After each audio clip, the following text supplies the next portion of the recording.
ধর্ষণ তো থামেনি।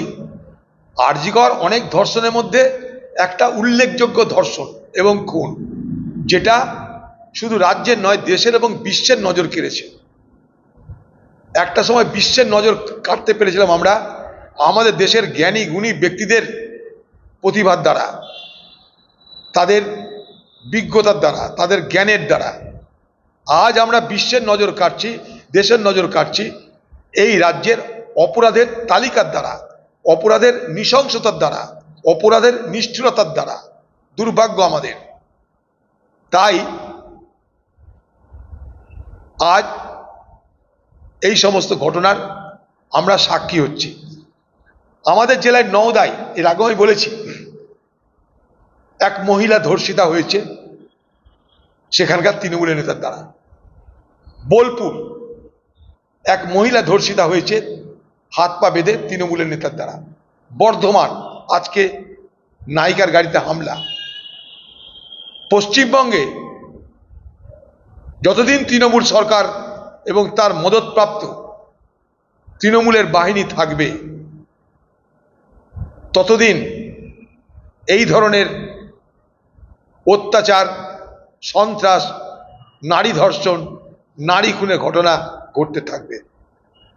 বাংলার মুখ্যমন্ত্রী, তিনি মহিলা হয়েও, বাংলার মুখ্যমন্ত্রী এতদিন পদ সামাল দিয়েও শুধু ভোটের নিরিখে তিনি জিতে যাচ্ছেন, আর বাংলার মানুষ এই দুর্ভোগের শিকার হচ্ছেন।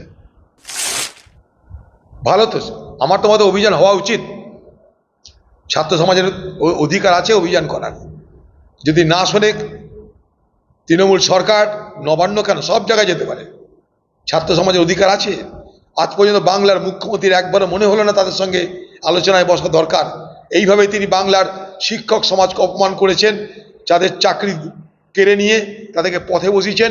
এইভাবে পশ্চিমবঙ্গের স্বাস্থ্য ব্যবস্থাকে ধ্বংস করে সেখানে পথে বসিয়েছেন, এবং তিনি তার বহাল তবিয়তে শাসনে থেকে যা খুশি তাই করবার তিনি লাইসেন্স আদায় করেছেন।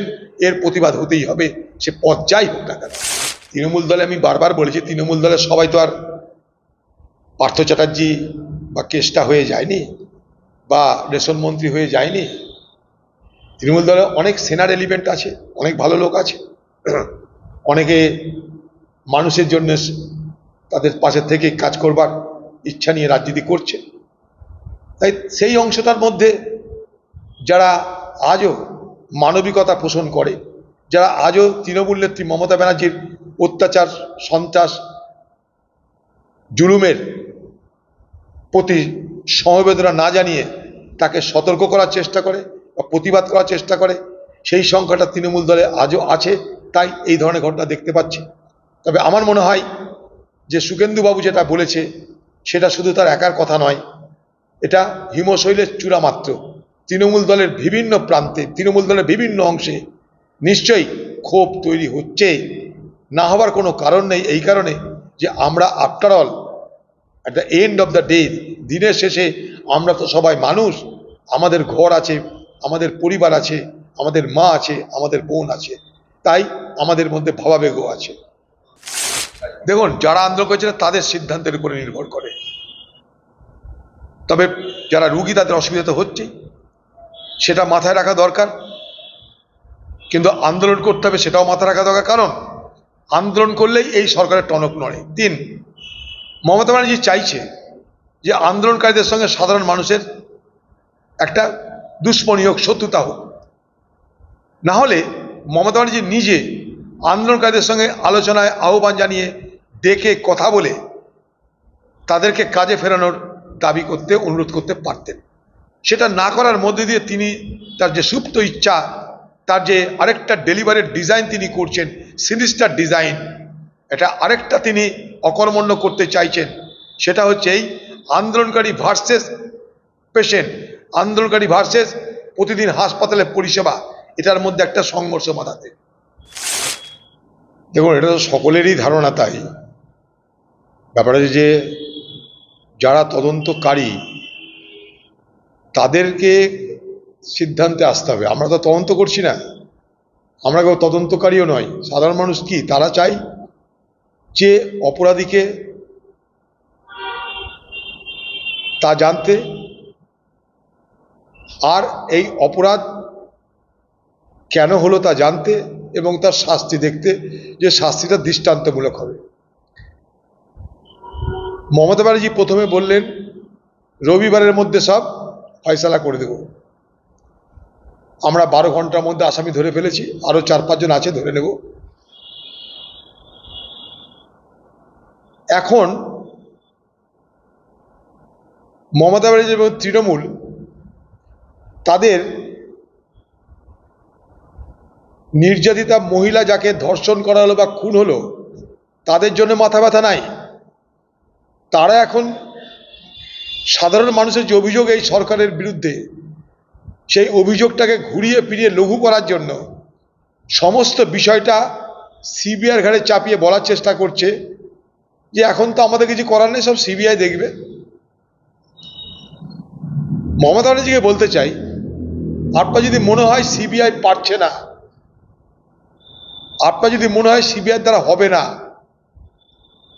আপনি কোর্টে এপিডেভিট দিয়ে বলুন যে সিবিআইকে সরিয়ে দিন, পশ্চিমবঙ্গের মুখ্যমন্ত্রী, পশ্চিমবঙ্গের পুলিশ দিয়ে আমি এই তদন্ত সম্পূর্ণ করতে পারবো। কারণ আপনি বলেছিলেন রবিবারের মধ্যে যদি ফয়সালা না করতে পারি, যদি আসামি ধরতে না পারি, তাহলে সিবিআইকে দেব। এতটা যদি আপনার দৃঢ়তা থাকে, ভরসা থাকে নিজের উপরে, প্রশাসনের উপরে, তাহলে সিবিআইয়ের ঘাড়ে দোষ চাপিয়ে সিবিআইকে আক্রমণ করার মধ্য দিয়ে পশ্চিমবঙ্গের মানুষকে বোকা বানানোর চেষ্টা না করে, আপনি পারেন সিবিআই পারে না, দেখো সিবিআই পারল না, আমার কিছু করার নেই। সিবিআই পারল না মানে এটা নয় যে আপনার কিছু করার নেই, কারণ রাজ্য আপনার, বাসিন্দা এই রাজ্যের, হত্যা হয়েছে এই রাজ্যে, হাসপাতাল এই রাজ্যের, ধর্ষক এই রাজ্যের, সব এই রাজ্যের। অতএব আপনি বলতে পারেন না যে আমার তো কিছু করার নাই। আর তৃণমূলের নেতারা বক্তৃতা দিচ্ছে, এখন মনে হচ্ছে জয় নিতাই হয়ে গিয়ে আর কিছু করার নাই, যা করবে সিবিআই, আমাদের আর কিছু করার নাই, এই রকম একটা বাতাবরণ তৈরি করতে চাইছে। এটা মানুষকে ধোঁকা দেওয়ার জন্যে, মানুষকে বিভ্রান্ত করার জন্যে। তাই তৃণমূল নেত্রীকে বলবো, যদি সততা থাকে, দৃঢ়তা থাকে, আপনি নিজে বলুন আপনার লিগ্যাল সেলকে, আপনার প্রশাসনকে যে কোর্টে যান, আপনার পক্ষ থেকে আপনি নিজে এপিডেভিট দিন কোর্টে, এপিডেভিট দিয়ে বলুন যে সিবিআই পারল না, আমি করে দেখিয়ে দিচ্ছি।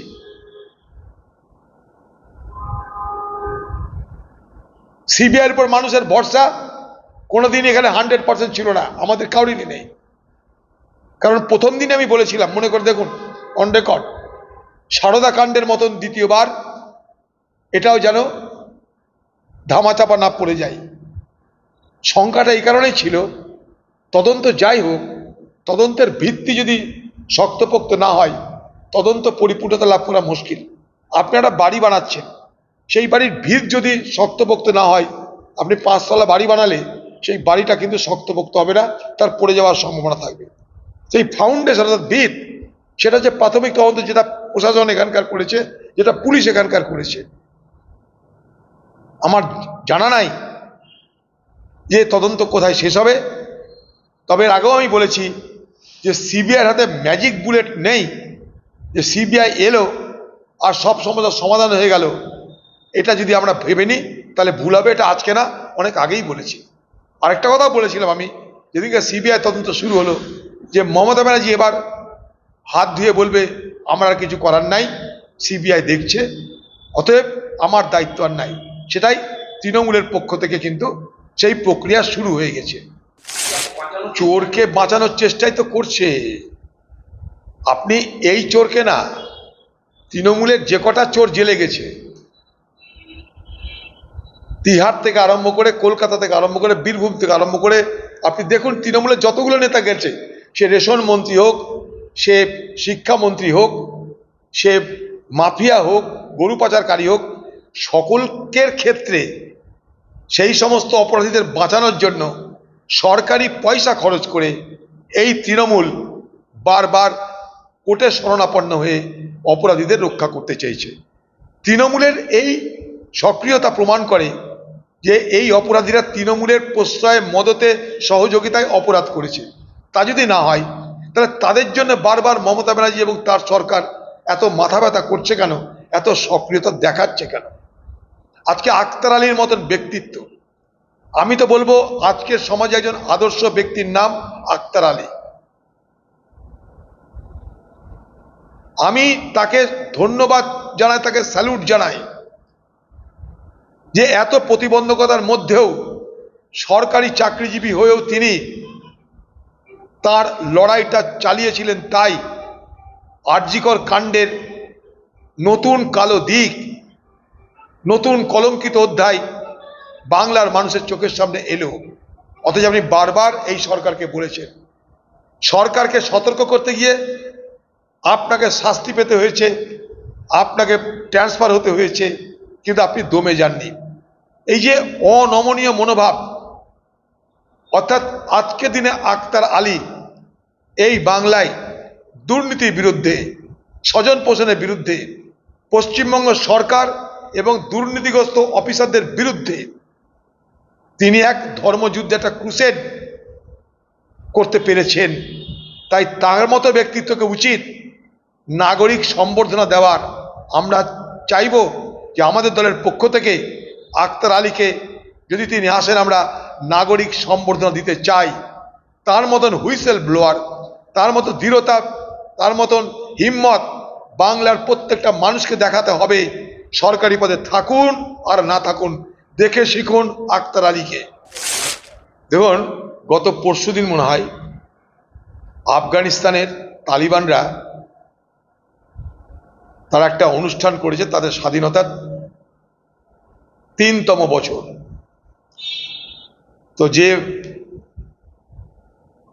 দেখাচ্ছে, তখন বলা হচ্ছে যে তালিবানরা আফগানিস্তানের ক্ষমতায় এসছে, নিশ্চয়ই এটা তালিবানের একটা বিরাট জয়। কিন্তু এই জয়ের মাসুল দিতে হয়েছে সেখানকার ঘরের মা বোনেদের। কেন? সেখানকার মেয়েদের 12 বছরের পর স্কুলে যাওয়া বন্ধ, 12 বছরের পর রাস্তায় একা একা বেরোনো বন্ধ, তাদের পড়াশোনা করবার অধিকার বন্ধ, কেড়ে নেওয়া হয়েছে। যখন পশ্চিমবঙ্গে আমাদের স্কুলের ছেলে মেয়েদের তারা তাদের মতো করে স্বতঃস্ফূর্ত হবে, তাদেরই কোনো দিদির, কাদির, কোনো মাসির বা মায়ের সমবয়সী কোনো নারী যখন ধর্ষিতা হয়, খুন হয়, তার জন্য তারা শান্তিপূর্ণভাবে তাদের প্রতিবাদ করেছে। সেই প্রতিবাদ কাউকে আঘাত করেনি, সেই প্রতিবাদ কোথাও খুন করেনি, সেই প্রতিবাদ কোথাও আগুন ধরায়নি, সেই প্রতিবাদে বোমা মারা হয়নি, অহিংস পথে প্রতিবাদ করেছে। সরকারের দৃষ্টি আকর্ষণ করার চেষ্টা করছে, তখন পশ্চিমবঙ্গ সরকার সেই তালিবানি ফতোয়া জারি করে বলছে তাদের বেরোনোর অধিকার নাই। স্কুলের ছাত্রী কেন বেরিয়েছে? এতদিনও তারা বার হয়নি। বেরোনোর পিছনে কারণটা কি? তাদের মনের আতঙ্ক তারা জানে। আজ যদি প্রতিবাদ না করি, আগামী দিন যখন আমরা বড় হব, তখন আমাদের উপরেও এই আক্রমণ আসবে। তাই আজকের ছাত্রী সমাজ, আজকের শিক্ষিকা সমাজ, তারা প্রতিবাদটা করছে এই কারণে তাদের ভবিষ্যতের নিরাপত্তাকে সুনিশ্চিত করতে সরকারের দৃষ্টি আকর্ষণ করা প্রয়োজন। এই মানসিকতা থেকে আজ তাদের উপরে রাজ্য সরকার তালিবানি ফতোয়া জারি করে তাদের সে পথকেও গতিরুদ্ধ করতে চাইছে।